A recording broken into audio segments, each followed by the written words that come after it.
Every version of yourself you have always wanted to be is hidden inside a book you have never opened.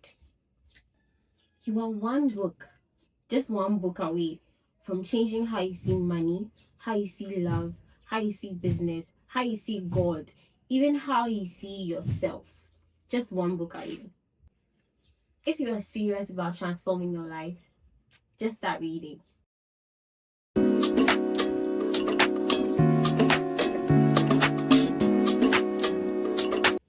Hello, my name is Rama Datsun, and you're welcome back to The Becoming, a channel where I'm documenting my growth, the lessons I'm learning, and all the mindset shifts I'm employing in my own life. And I'm glad you're here. I'm glad you're joining me today for yet another episode. Today, I am going to tell you why you should start reading, why reading is a habit, a skill that can change your life drastically. Stick around and let's get into it. I'm going to give you 5 strong reasons why you should begin reading. I call these the 5 gifts of reading. The very first gift of reading is reading gives you borrowed experience. So now you pick up a book, right?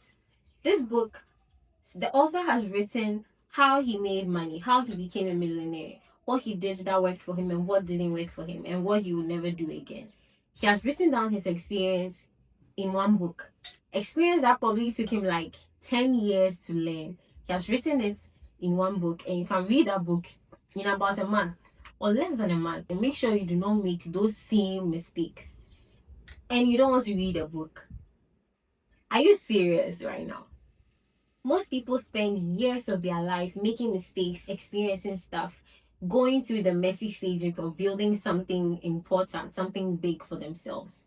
And after they are done, after they come out of the other side successful, they put the information in a book.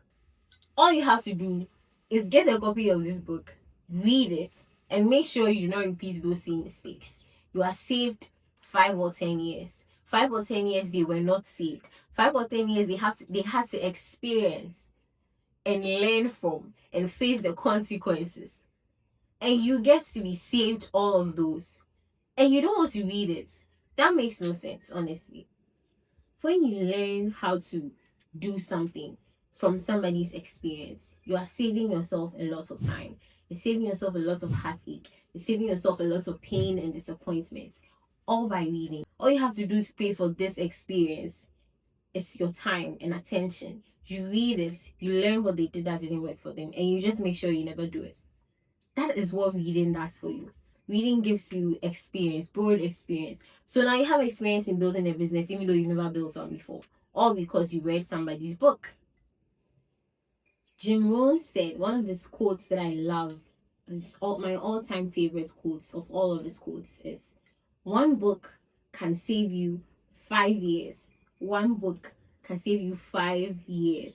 Let that marinate, let that sink in, because if this first gift of reading sinks in, I promise you don't even need to go through to the end of the video to begin reading, like now, like start now. The second gift of reading is reading rewires your brain.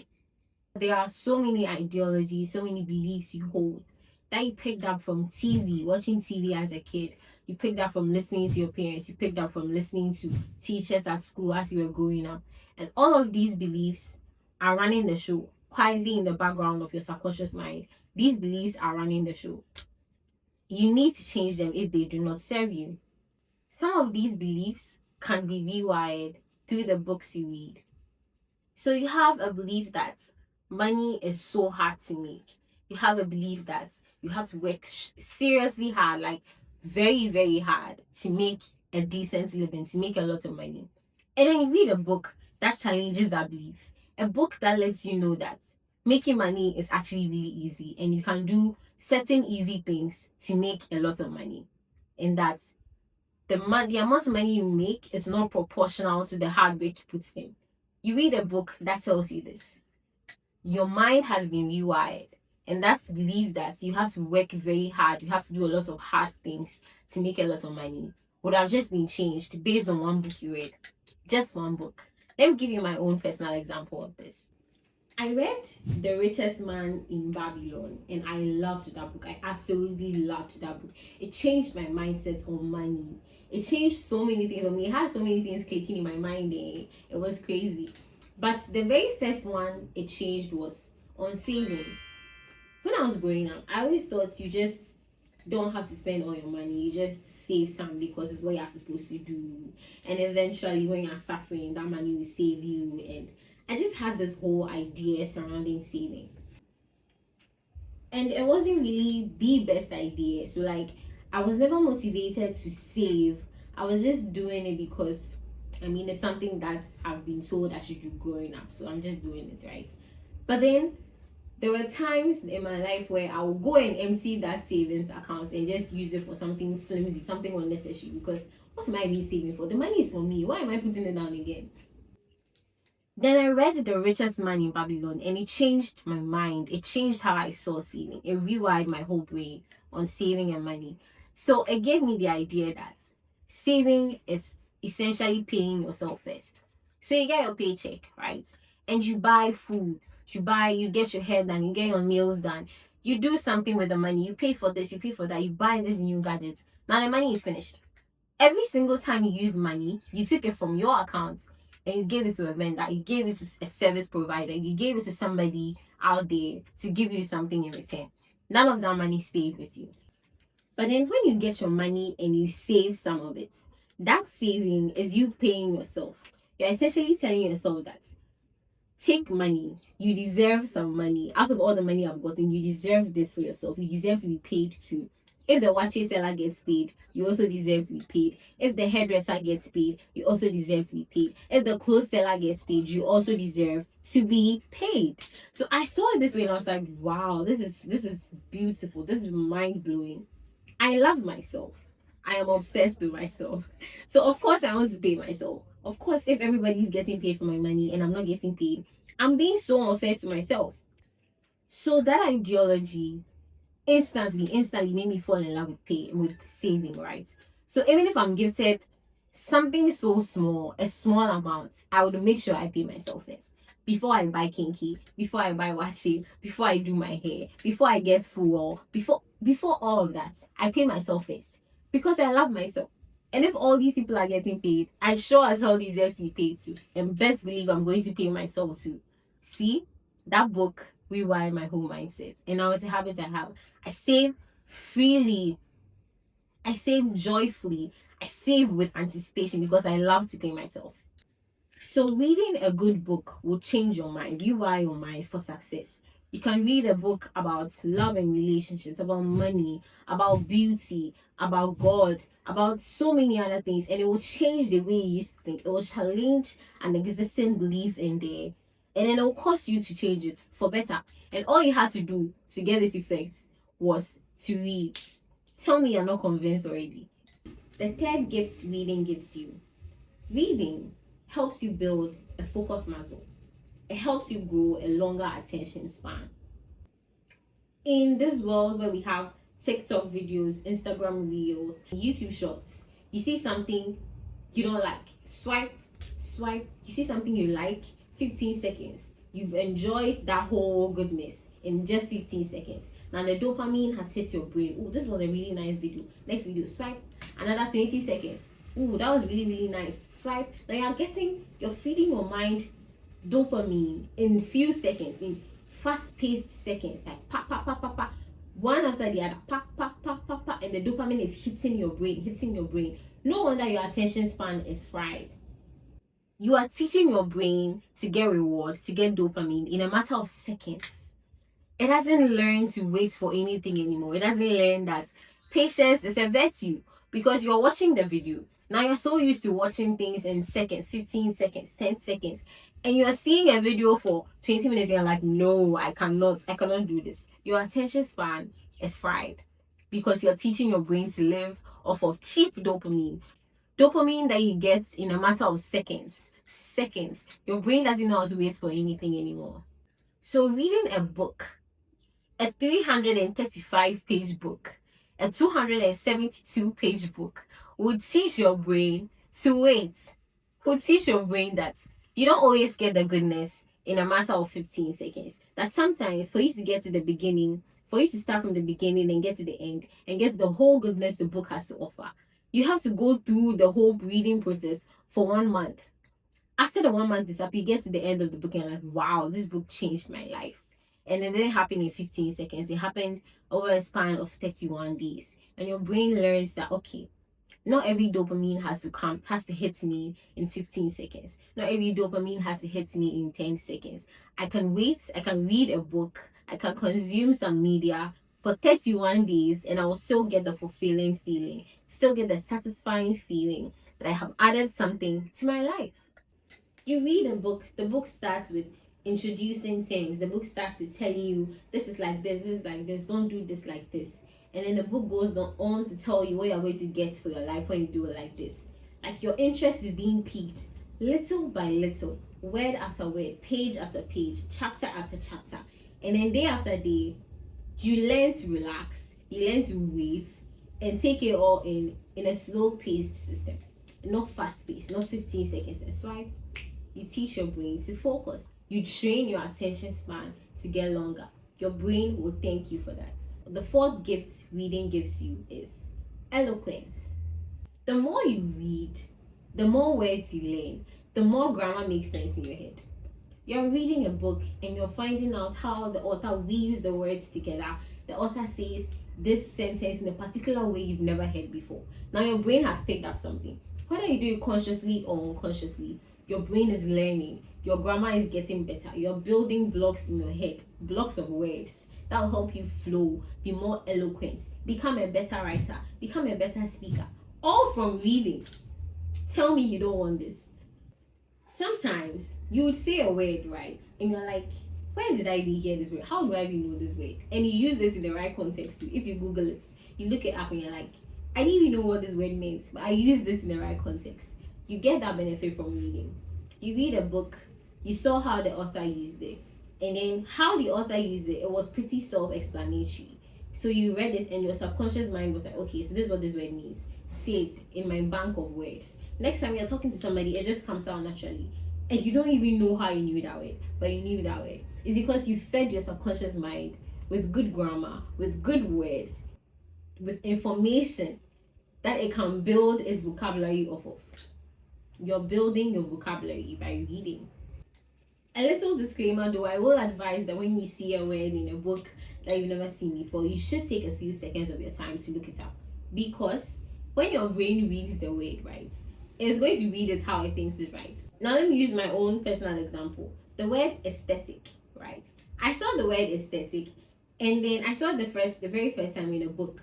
And the pronunciation, my brain read it as aesthetic. So that's just how I'm pronouncing it, aesthetic. But the word is not aesthetic, it's aesthetic. So eventually when I looked up the pronunciation, I realized I've been pronouncing it wrong. And till this day, sometimes it confuses me whether it's aesthetic or aesthetic. What is the correct pronunciation? But I wouldn't be in this little dilemma if from the very start, when I saw the word, I looked it up and found the pronunciation and then added it to my vocabulary bank. So just a little word of advice. When you see a word you've never seen before, spend a few seconds, look it up, find the pronunciation, add it to your vocabulary bank. And now for the very fifth one, the last gift of reading. You stay a student forever. You never stop being a student when you read. All the successful people have never stopped learning, because the more they learn, the more they realize that there is so much more to learn. This world was created by an infinite being, the God of all things. He's infinite. All the knowledge that exists in the world is in him. So it means the knowledge is infinite. And we are finite human beings. No matter how hard you try, you can never reach a peak or a point where you just know so much there's no need to learn again. You can never reach that point. Like, you cannot do that. Because the knowledge that exists in the world is infinite. And every single time you learn something, you can always learn more. You can always learn more. And the more you learn, the better your life becomes. So all the successful people know that they have to stay students forever. They learn something, their interest is piqued, and they're like, what else is there to learn? They learn more and they learn more. And it's just a never-ending cycle of continuous learning and just learning and learning and learning. And reading helps you do that easily. You pick a book. There are millions of books that have been published. Millions. You pick money. There are millions of books on money. You pick love and relationships. There are millions of books on love and relationships. You cannot finish reading them even if you tried. So reading, having the habits of reading makes you stay a student forever. You're constantly getting new information, constantly adding new information to your armor of knowledge. And you are just equipped for life. And you keep learning. You stay a student forever when you read. Staying a student forever is life-changing.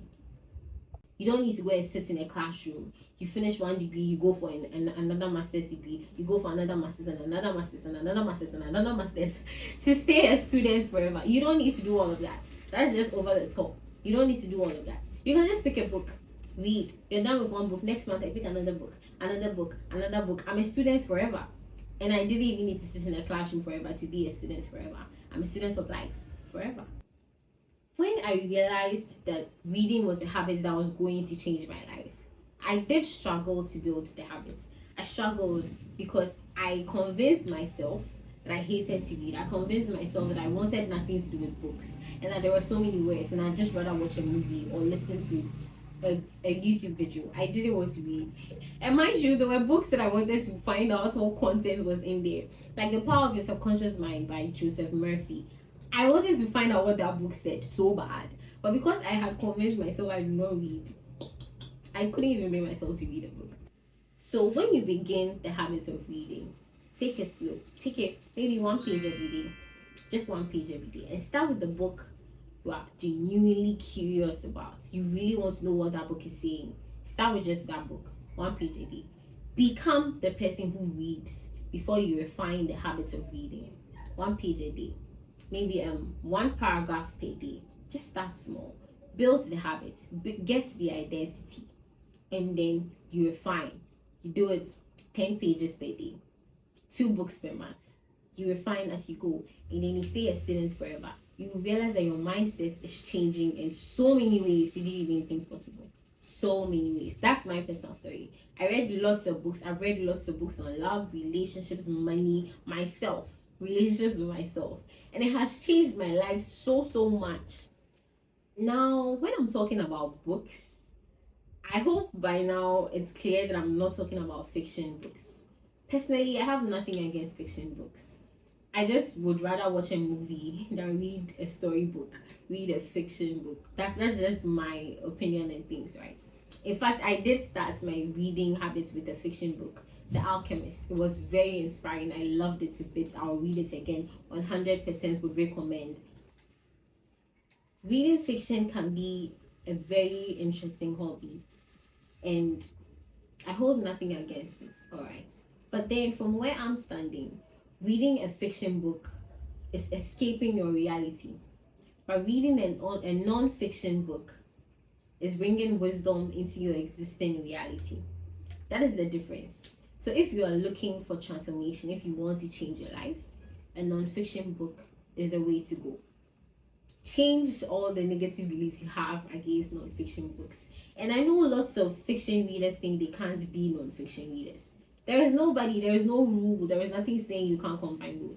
You can't.